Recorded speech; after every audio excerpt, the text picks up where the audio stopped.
What is going on, guys? Welcome back to another episode of Talking Halos. I'm your host today, Jared Timms, and I'm joined alongside my co-host, my partner in crime, Nate Green. Nate, welcome back. We had some people that missed you. Welcome back. Yes, shocking they missed me. Cole, coming off a series win here. Maybe you shouldn't be on more often, man. Now we're gonna blame you. Now we're gonna That's blame fine. you for all this. So, missed your last podcast, but glad to have you back. Guys, don't forget, if you were watching this on YouTube, go ahead and hit that subscribe button real quick for us. Leave a comment. Let us know how you're feeling about the Angels season so far in this last series victory against the Giants. Speaking of series victories against the Giants, Nate, the Angels are now 5-12 with a split this year against teams over 500. They beat the San Francisco Giants 3-2. They won the series. They won 2 games out of 3. It's hard for me to say it. How are we feeling? We back in the groove here. The Angels might be pushing their way into a playoff berth. Is a little, too late. I guess we'll kind of see how it goes. But give me your thoughts. How are you feeling? Yeah, I got to be that guy. The too little, too late is what it feels like right now. I mean, you're going in to play Houston and Texas in the next week. That's really going to put you over the edge, or that's going to put you back in the thick of things. We don't play well in Houston, which is not good. We have one of our series wins against a 500 team in Texas this year, but Texas has been very, very good at home. With the Angels' luck, we'll probably miss Max Scherzer. Evaldi probably won't be back. So, like, with the Angels' luck, we'll probably run into like an Andrew Heaney, Jordan Montgomery, and Dane Dunning 3. Like, honestly, that's honestly how it feels when you get into this. But to take 2 out of 3 against the San Francisco Giants team, they're a good ball club. It does help that the Angels had Otani and Giolito going in this series. I think that was big for them. And even in game 1, when it was Sandoval looked better than he had all year. Building off a good start from the time before too. Yeah, which he still wasn't throwing strikes enough in the in that last start. But I know that's something that I'm a little bit more nitpicky on than some other people. But yeah, they had some good pitchers going this series, and they had the lead going into the 9th inning in all 3 games. So yeah, that's hard to ask for more.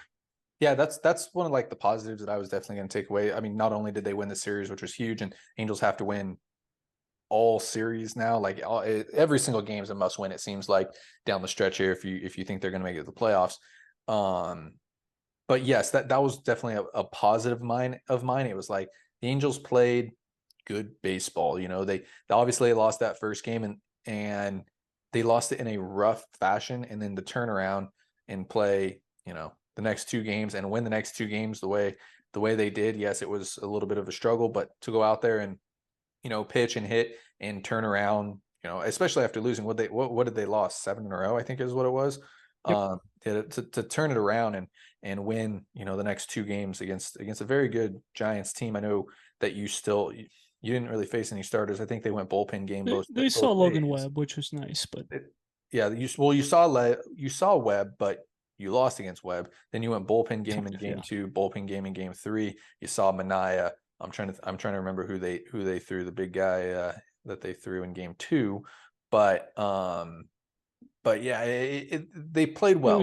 It was Junis and Alex Jake Wood. Junis. Yeah, Jake Junis, Alex Wood. I mean, again, bullpen game, you still were able to win games, which is what you need to do down the stretch right now. You need to win 2 out of every 3 especially games. At home against those type of teams. Like, I don't think San Francisco is that good of a team. Like, yeah, they'll probably make the playoffs and things like that, but they're not like a Houston or a Texas or an Atlanta. Like, they're more closer to what you would hope to be when healthy, is a team that's borderline wild card team.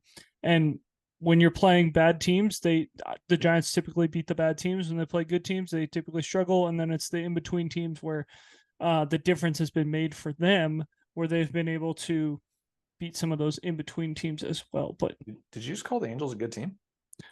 No. I said they struggled against good teams. I said they struggle against good teams, and they typically I play know. the in-between teams well, and they did not. I know. And going on to game 3 here, we saw Shohei Otani going to kind of be the topic that I think we want to kind of break down a little bit. If we haven't talked enough about Shohei Otani, and I know we're going to continue to talk about him basically almost every podcast going into the offseason, seeing if the Angels can, bring him back, win enough for him to come back. A little scary for me. I'm not gonna lie. Hearing Phil Nevin's post game comments, hearing Shohei Otani's post game comments, about himself. I know Nevin said, the dude's just tired right now. That's very, very worrisome for me, especially if you're expecting to give somebody how much money, the fact that he's already getting tired. And even Shohei Otani said after the game, like, he just didn't feel like himself out there pitching. I think he's played 17 straight games or something stupid like that. So off day today came at a fantastic time for him. But again, the topic that I kind of want to talk about, and I know, Nate, that you would love to talk about this topic a little bit more before, and hopefully last time that we talk about it until the off season, is how scary it is right now to give, for the Angels especially, to give a guy that amount of money who is getting tired. He's doing unbelievable things, so I don't want to take that away from him. Like, he is putting up one of the best seasons of all time. He has 10 wins this season. He's on pace for 230 strikeouts. He has 40 home runs. He's going to probably finish with close to 50 home runs this year. He's going to win the MVP. He can't do it forever, man. He really can't do what he's doing forever. And that's what's really worrying me right now. Like, you're getting the best out of him right now, and I don't want to pay for somebody that you're getting the best out of right now. I want to get the best out of somebody when they're playing with the Angels, and the Angels are able to compete. So I get the business aspect. Shohei Otani is doing unbelievable, stupid things right now on the field, but it scares me, especially with those post-game comments that Phil Nevin came out with and Shohei Otani came out with. The frustrating thing for me when it comes to this is that Shohei Otani, I don't think he understands the grind of the 162. And I know that sounds really weird to say from a guy who's been able to do both. But like, he refuses to take days off, and just absolutely will go into manager's room and be like, I'm not taking the day off. Like, he does not want to take days off. And I totally understand why you don't want to take days off. You love the game. You're really good at the game, but like, best player in the game. Yeah. But in order for you to be good when it matters most, you've got to be able to take days off. And if you were smarter, you probably take a couple days off. Like, he could have taken some days off earlier in the year when everyone was healthy, right? And another cool thing could have been, Mike Trout's been dealing with the back injury for the last year and a half. Now he's got the hamate bone, which, freak incident. You got Rendon, who's been dealing with the wrist and all these things. Full body injuries. What if you just didn't hit on a day you pitched? Like, would that be so bad? No. Like, hey, Mike Trout, you're going to DH today. Oh, no. Not Mike Trout DHing. Like, hey, Anthony Rendon, you're swinging the bat pretty good. We're going to let you DH today so and so can play third base. It's like, okay. Like, that's how you keep everyone healthy. And just the need for him to hit every single day. And he's been the best hitter on the Angels this year, and he's been one of the best hitters in baseball. But the need to hit and pitch on the same day, and every single time he pitches and he hits, it's, oh, you know what? The bad inning came after he was on the bases for a long time. Or, oh, the bad inning came when he made the last out and he had to rush into the dugout and rush back onto the field. It's like, that's fine. But like, it's okay to not hit and pitch in the same day. Like, it's awesome. It's historic. Everything he's doing is fantastic, but it is okay to not do both every single time. Like, he can hit and pitch, if he's making 28 starts, I believe is like what the hope would be for him ish. Yeah. Right. If he's making 28 starts and he hits in 20 to 22 of those starts, that's great. And he doesn't hit for 6 to 8 of them. Like, he's still making a good enough contribution for this team as a pitcher when he's pitching right. And you know what? Maybe his numbers are even better as a pitcher only, because he doesn't have to worry about, oh, you know what? I made the last out and I only got a minute 30 to get back on the bump and throw my 6 warm-up pitches and get ready to go. So that's the thing that's really frustrating to me, is hearing him say I'm tired and we're August 10th right now. And if you really want to win a World Series, like, you're playing until October 30th, right? Like, you're playing deep into October. You're not playing, like, oh, we're playing October 5th or whatever. Like, no, you're playing deep into October if you want to win this thing. And if if the Angels are going to win, he's going to have to pitch on 3 or 4 days rest in the postseason. It's not going to be one of those things where it's like, oh, you know what, you can afford to wait 6 days before your next start. No, you can't. The Angel season's over if you're waiting 6 days in between playoff starts, because yeah, you might win the Shohei Otani start, you lose the Giolito start because that's just how it works, and you lose the Sandoval start, you lose the Detmer start, and then you're going to run Tyler Anderson out there in game 4, or I guess that would be game 5, because Otani needs that extra day to be ready to go. There's a chance the season's over before you get to Otani's start. So that's the thing to me, is like, I think if he kind of understood that this was going to be a grind and a long season, and he took some days off earlier, this would be a completely different story in August, and not like, oh, you know what, I'm tired. It's like, we can't be tired in August. Like, that's when you've got to be at your strongest, is August, September, October. Like, it's okay to be taking days off in April, May, and June, and even into July if you needed to. But like August, September, October, you got to be ready to go and be at your best and be ready to go every single day. Because, I mean, you look at the teams that have been really good. How often do those relievers pitch in the postseason? Like, the best reliever pitches every single game that they have a chance to win. If it is the 8th inning last year for the Astros and they were winning the game, Abreu, Montero, one of those guys was in, and they threw every single time. Anytime it was the 9th inning and they had the lead, Presley was in. It didn't matter. So they're asking those guys to throw 3, 4, 5 days in a row. Most likely 3 days in a row would be the most that you would ever throw, because the off days. But you're throwing 3 days in a row. They don't throw 3 days in a row in the regular season. So I don't know. That's just the most frustrating thing to me about the interview. Is like, I'm tired. Yeah, no, I mean, it's concerning to me, like, this year, of course, as well. But also extending him, getting, like, what if he only can pitch? What if he only can hit? That's very worrisome to me. So yes, I agree. Like, days off would have been fantastic. In hindsight, for sure, especially when he was going through the tough patch as a pitcher. It's like, just go out there and focus on pitching. Like, I don't care about, like, you're hitting fantastic. That's great and everything, but like, go pitch, go win us a game on the mound. So yes, and again, cannot stress. And if he's throwing good, 1 run wins a game. Yeah. Like, if he's throwing like he was last year, 1 run wins the game. And so it's like, hey, just worry about pitching. Yeah. And you could, who knows, if he's really on, maybe he goes CG and saves the bullpen instead of, running out of gas in the 6th inning. Yep. Yeah. So I said, again, not to bag on him, he's doing unbelievable things, historic things on the mound, as well as hitting things we've never seen, probably never will see again, because of what we just talked about. But if you're gonna throw any red flags up, any flaws, anything like that, it's it's gonna be this.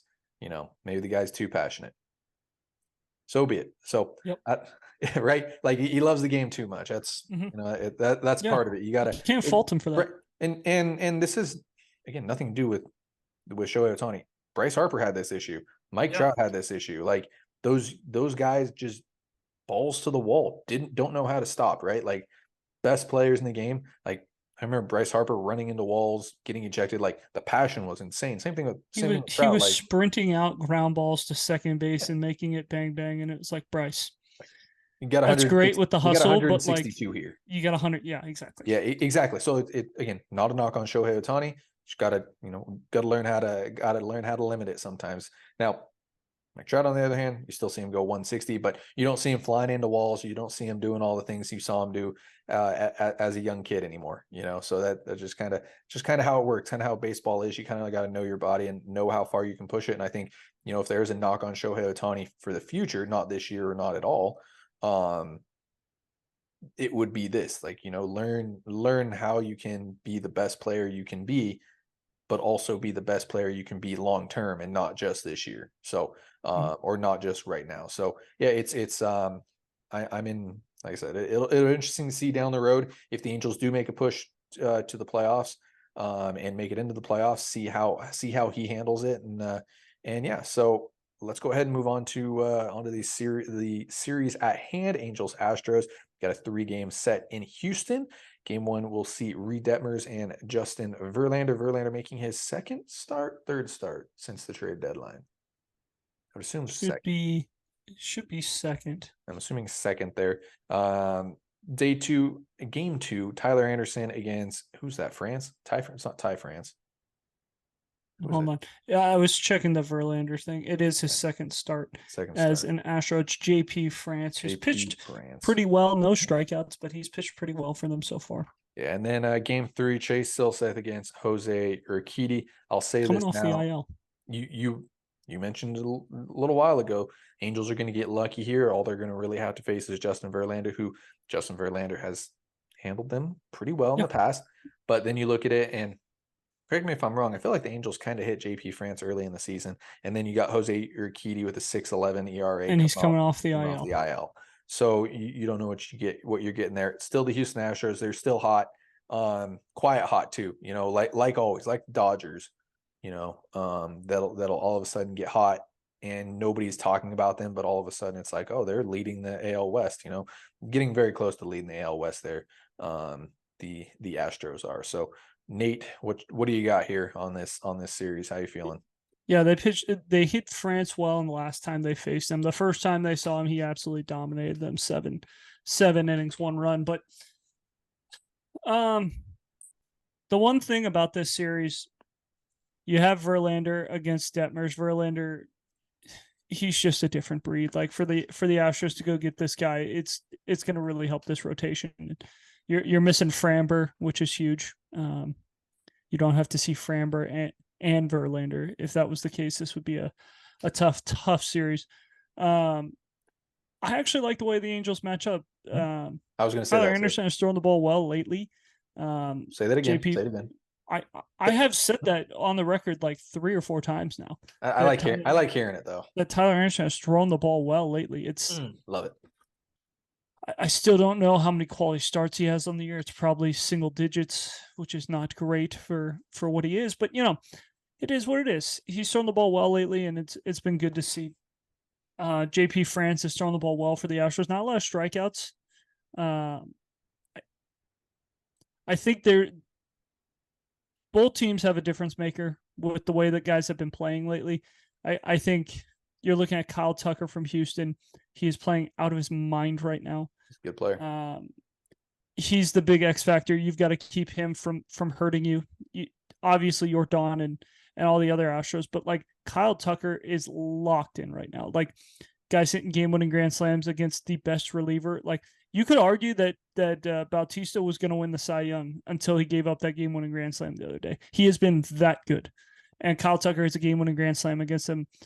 Comes back the next day, hits another bomb.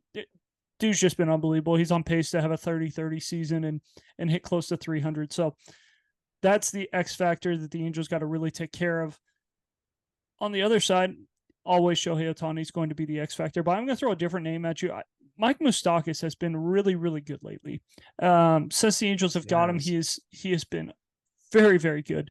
The one thing that worries me is his defense. He is a below average defender at third base, but he has been raking. He has been very clutch with his home runs too.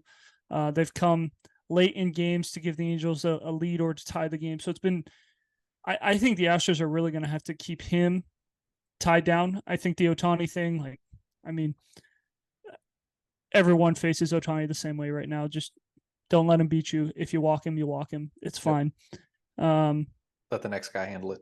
Yeah, exactly. So Moustakas is that guy I think that could be hitting in some of those key moments because Otani's probably going to get walked, and I think that's the big X factor the Astros have to worry about. And I'm big on Chase Silseth. I think the kid's going to be really, really good. So I like that start for him. I think the Sunday game could be a big one. Facing another good team too, like really showing off what he can do. He has been very good. Yeah. So I'm big on Chase Silseth. I think that's the game that intrigues me the most. Obviously, I would love to see Detmers, I think, facing a guy of Verlander's caliber and, throwing up zeros, it could make things a little bit better for Detmers, but I don't know. Tyler Anderson, JP France, that's going to be the interesting matchup. I think you're looking at the Astros winning game 1 and the Angels hopefully winning game 3 with Silseth. And then game 2 is going to be the one where it's like, which Tyler Anderson are we going to get? Are we going to get the one who's been pitching well lately? Or are we going to get the one who the Astros probably have a book on and it's like, all right, we're not going to chase any crap. We're going to sit this spot and we're going to work everything away instead of trying to pull this guy. If they're pulling him, it's going to be a good outing for Tyler Anderson. If they're staying up the middle working oppo, it's going to be a long day for the Angels. Yep. That's going to be the big one for me for this series, especially the way France has thrown the ball for the Astros this year. So I think that this is a fun series, and you got to win 2 out of 3. I mean, every single series is a must win now. There's no more like, oh, it's okay to lose 2 out of 3. Like, no. You've got to win 2 out of 3 every single time. Yep. Must win this series. I guess if we're throwing X factors out there, Brandon Drury's been pretty good for the Angels as of late. Good to have him back in the lineup. That's another guy there along with Mike Moustakas. Biggest thing for me with this series is going to be the Angels offense. End of story there. Like if we see how if we see them hit how they did on that last road trip, it's going to be a long road trip again. That end of story there. If they can go out there and string together some hits and get the big fly going, which is the key to their success is hitting home runs, they're gonna have a good road trip. You go into two ballparks where you haven't hit all that well. Texas, big ballpark there, good pitching. You've never hit well in Houston either. I think did the Angels actually put up 12 runs this year in Houston, or was that at home? I know they put up. I know they lost 13-12 early in this season. I can't remember if it was at home or on the road. I'll check as you keep thinking. I just know that it's literally Mike Trout's least favorite place to hit because of the way the everything works in Houston, and they typically don't. They don't typically win. Like you think of the wins against Houston, they're all at home. Yeah. Tough series, fun series though. They did win 13-12. It was the home game though for the okay. Angels. Yeah. So yeah, I mean, again, like I said, it comes down to the hitting in Houston. I know we'll talk about the Rangers series after this series, but yeah, it's going to come down to the hitting. If the Angels can string together some hits and get the ball out of the yard, they're going to do good. And I think they're going to have a tough time against Verlander. I think they've seen France pretty well, and you never know with Urquidy. But also, if I know they touched up Presley in the last series at home, but don't let the Astros get to the bullpen with the lead. Yeah, that's not a good thing. It's never a good thing. So, Nate, before we let everybody go, you got any final thoughts about anything here, or are we good to go? Got to win 2 out of 3. Got to win 2 out of 3. That's the key right now. Now that Tucker Davidson's already gone. So, yeah, you're welcome for that. So, guys, as always, thank you for listening and watching. If you could subscribe to this podcast, if you're watching us here on YouTube, go ahead and leave a comment in the description or leave a comment down below. And follow myself on X, Twitter X, whatever you want to call it, at Jared_Tims, Nate at NateGreen34. You can follow Talking Halos on all social medias, X, Instagram, Facebook, Twitter, all that fun stuff, whatever you want to call it. Just look up Talking Halos. You can check us out, talkinghalos.com as well. Guys, thank you so much for listening and watching. Have a great rest of your day.